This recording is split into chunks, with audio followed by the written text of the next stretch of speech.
কুমিল্লার ৫ উপজেলার ১০৩ কিলোমিটার এলাকা জুড়ে ভারতের সঙ্গে সীমান্ত। প্রতিদিন সীমান্ত পেরিয়ে দেশে আসছে বিভিন্ন ধরনের মাদক।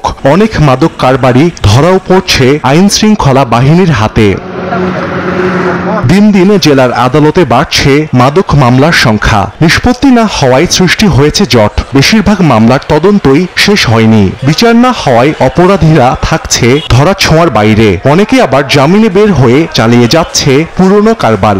প্রতিনিয়তই প্রচুর পরিমাণে মামলা রুজু করছে এবং আসামিদের গ্রেফতার করছে। দ্রুত বিচারের আওতায় নিয়ে আসতে পারি অবশ্যই একটি পজিটিভ ইম্প্যাক্ট ফেলবে সমাজে। পুলিশ অফিসার যারা বাদী এবং সাক্ষীগণ, তাদের সাক্ষী আমরা দ্রুত নিয়ে ফেলতেছি। পাবলিক সাক্ষী এদেরকে নিয়ে আসতে খুব কষ্ট হয়।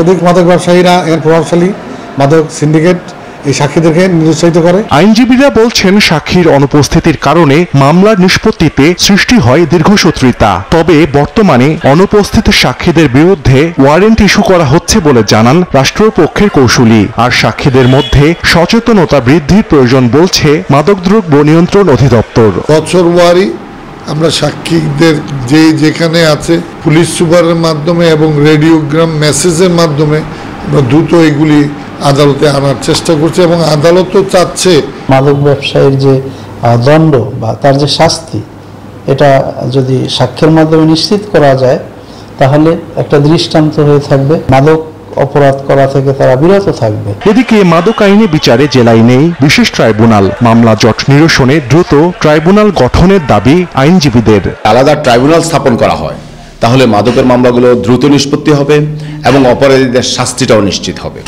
অপরাধের শাস্তি নিশ্চিত করতে পারলে আমার মনে হচ্ছে, আমার ধারণা যে মাদকের ভয়াবহতা থেকে আমরা মুক্তি লাভ করতে পারবো। আদালতের পরিসংখ্যান অনুযায়ী বর্তমানে কুমিল্লার আদালতে প্রায় ১৯,০০০ মাদক মামলা বিচারাধীন। এর মধ্যে নিষ্পত্তি হয়েছে মাত্র ৯৫টি মামলা।